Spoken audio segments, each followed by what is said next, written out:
Training camp is almost here, and the Carolina Panthers might need to look into free agency and add a couple more pieces as we get ready for this 2025 season. Next, I'm going to reveal just who we should be going after in free agency right now. Let's go ahead and get to it.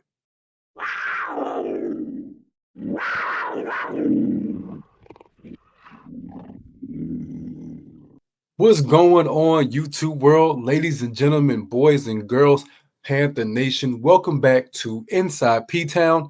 I am your host, P Way, and this is the one stop shop for everything Carolina Panthers. So, today I want to discuss some additions that I feel like the Carolina Panthers should seek right now as we are getting ready to roll into training camp. I still feel like we need more depth at the cornerback and safety position. That secondary definitely still has some holes. And I would like for us to go and see if we can add a veteran or some young talent that can help just add some more depth to that secondary and just clear some things up. If one thing that last year did show us is we had a lot of communication problems in this secondary. So let's see what is out there in the market right now. And I'm going to identify my top picks who I feel like we should add to the team. So let's get right to it. All right, first, so if you look at this tracker that I'm pulling up on sportstrack.com, right now, these are all the remaining cornerbacks who are still in the market in free agency. Now, some of these names we Panther fans should be very familiar with. As you see, we have James Bradbury still out there, Stephon Gilmore, and CJ Henderson. These are all 3X Panthers. Now, I speak, I think, for everyone when I say we better not even attempt or even bat an eye or even call any phone trying to get CJ Henderson back. That wave was way over. There's no way I want to see CJ Henderson anywhere near a Panther Stadium ever again. Y'all gotta feel me on that one. But moving along, there is a couple of players here who I feel like can really help our team.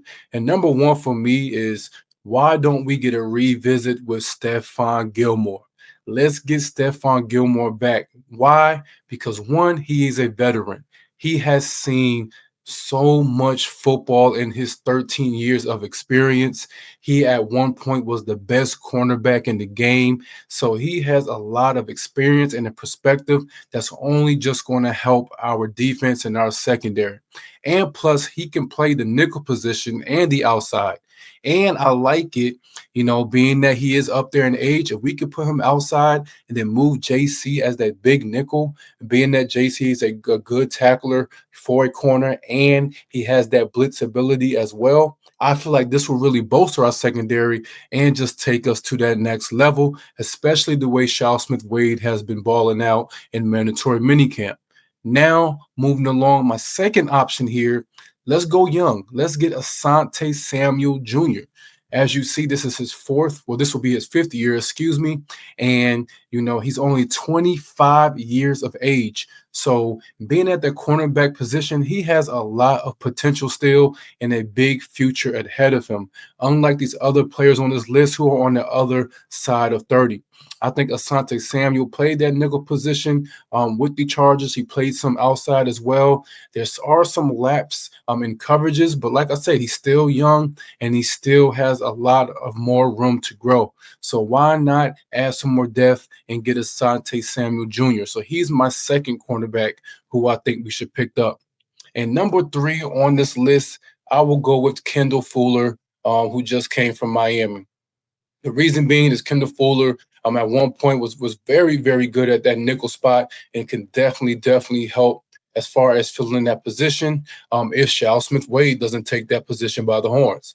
But I feel like Kendall Fuller, he may have dipped in production with the last couple of years, but he's still going into his ninth year, has a lot of experience that I'm really leaning on, can really help the secondary. So those are my top three cornerbacks in the market. For number one, I will go with Stephon Gilmore. Number two, let's go young with Asante Samuel Jr. And number three, Kendall Fuller. So now let's go to the safety room. All right, so here I now have the top 2025 safety free agents that are still available. And I'm only focused on really these top four. Marcus Williams, I feel like he did some good things for Baltimore last year. He's going into his ninth year. Is a veteran and could definitely help with our communication problems in the back. Also, with our safety room, I'm starting to feel like a lot of the guys we have in Ransom, Richardson, and in Morik, they really play great closer to the line of scrimmage. And I think we need that true free safety to really help this team. And I think Marcus Williams, that veteran presence, will do some good for us this year, even though I think people are sleeping on Damani Richardson. But we'll get to that another day. And number two, Justin Simmons. Now, I put Justin Simmons in the thumbnail, and that was just for me to address Justin Simmons. I am not high on him like everybody else. I that's one thing I do not like about our fan base. We be hyping a lot of players up because of their past performances and their names. Justin Simmons is not the Justin Simmons that was that great safety for the Broncos many years ago. That is not the same Justin Simmons. If that was the case, he would be on a roster right now. So I am not high on him, even though it really doesn't matter because he already came out and said that he wants to go to a contender. So that is not us apparently. So I'm not too high on Justin Simmons, and I really don't see the fit with us at this time. Now with Jordan Whitehead, he just has too much lapse in coverages in his last years with Tampa Bay. There's just some things that I feel like he has to clean up. And with his lapse in coverages, he still also misses quite a few tackles. So I would pass on Jordan Whitehead as well. So number one, I'll have Marcus Williams. And at number two, I will have Julian Blackman. Now, Julian Blackman, I think he will complement Morik very well and can truly play that free safety role.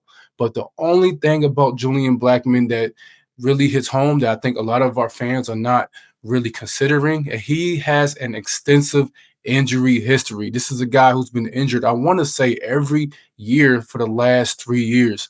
And we already have a secondary that's prone to injury, especially just having our best, person in our secondary, JC Horn, go to his first season with being healthy.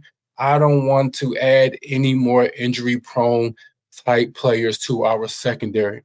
So I'm a little iffy on Julian Blackman, but if we don't get Marcus Williams, I would like us to go with Julian Blackman. I love us going that route as well.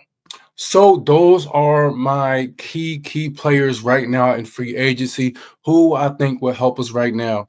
I feel like every other position we are in a good to okay spot, but that secondary we need to add depth and we need a veteran for communication. That safety, man, that free safety is the quarterback of the secondary. So I would like a veteran presence. But let me know in the comments, what do you guys think? Let me know who is your top free agent right now that you want the Carolina Panthers to add to the team and why. Just hit me up in the comments. Make sure you like the video and subscribe. And I'll see you guys till next time. And like I always say, no matter what you do, make sure you do it with love. This is PUA, and I'm out. Peace.